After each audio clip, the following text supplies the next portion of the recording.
যেটা গাউতে arthritis basically এটা আমাদের বিগ টো যেটা আমরা পায়ে থামকে আমরা বলি, সেখানে কিন্তু এইটা খুব বেশি ইফেক্ট হয় এই জয়েন্টসে, যেখানে আমাদের ইউরিক অ্যাসিড আমাদের শরীরে যখন খুব হাই থাকে তখন সেই ইউরেট ক্রিস্টাল সেটা ওখানে গিয়ে জমে যায়।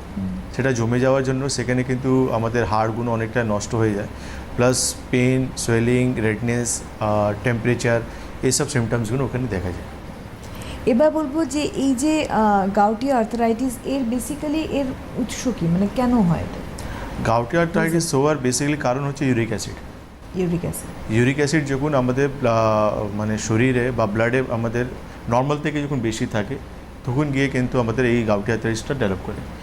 নর্মাল রেঞ্জ যেটা আমরা দেখতে পারি মেল পেশেন্টদের ভিতরে 3 থেকে 7-এর মধ্যে থাকে, আর মহিলাদের ছটায় নিচে মানে 6টা অবধি থাকে। তো এর থেকে যখনই বেশি হয়ে যায় তখনই আমরা দেখতে পারি যে ইউরিক অ্যাসিড বেড়ে যাওয়ার জন্য আমাদের কিছু কিছু জয়েন্টসে কিন্তু পেন আমরা ফিল করতে পারি। আর pain, tremendous pain, normal pain না, ট্রিমেন্ডাস পেন, এমন পেন যে মানে পাতলা একটা চাদর নিলেও কি মনে হবে যে কত বিশাল ভারী জিনিস আমি রেখে দিয়েছি। আর এই পেনটা কিন্তু স্পেসিফিকলি আমরা রাতে পেলে খুব বেশি ফিল করতে পারি। আর ইউরিক অ্যাসিড হাই হওয়ার কারণ পিছনে তো আমরা সবাই জানি যে আমাদের খাওয়া দাওয়ার লাইফস্টাইল একটা সবথেকে বড়ো কারণ। মানে যারা খুব বেশি অ্যালকোহল খায় বা বেভারেজ বলতে গেলে যেখানে কিন্তু ফ্রুক্টোজ সবথেকে বেশি ইউজ করা হয়, তার জন্য কিন্তু আমাদের শরীরে ইউরিক অ্যাসিড অনেকটা বেড়ে যায়। রেড মিট যারা সবথেকে বেশি ইউজ করে বা সবথেকে বেশি খায়, তো এইসব কারণের জন্য আমরা দেখতে পারি আমাদের শরীরে ইউরিক অ্যাসিড বেড়ে যাচ্ছে।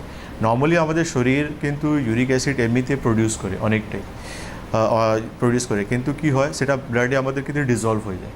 ডিজলভ হয়ে কিডনি মারফতে, ইউরিনের মারফতে কিন্তু শরীর থেকে বেরিয়ে যায়।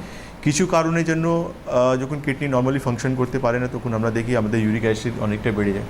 সিকেডি কেসে আমরা দেখেছি যাদের কিডনির সমস্যা হয়ে যায় তাদের কিন্তু ইউরিক অ্যাসিড আমরা দেখেছি অনেক সময় হাই থাকে। এর সঙ্গে যখনই আমাদের শরীর অনেক বেশি ইউরিক অ্যাসিড প্রডিউস করতে আরম্ভ করে দেয় যে কোনো কারণের জন্য, তখন আমরা দেখতে পারি আমাদের ইউরিক অ্যাসিড লেভেল অনেকটা বেড়ে গেছে।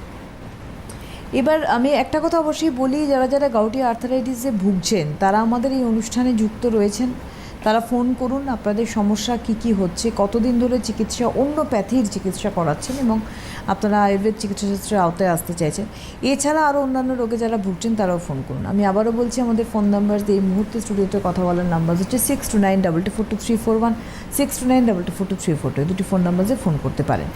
গাউটি আর্থ্রাইটিস স্মল জয়েন্টসকে ধরে নেওয়া, এই যে, এবং আমরা এই যে কতগুলো ছবি দেখছি, যেমন এই যে বুড়ো আঙুলের দিকটাতে ফুলের রয়েছে একটা অদ্ভুত ফোসকা পড়ার মতো হয়ে রয়েছে, এই গাউটি আর্থ্রাইটিস থেকেও কি আমাদের আস্তে আস্তে ডিফর্মেশন চলে আসতে পারে আমাদের আঙুলে?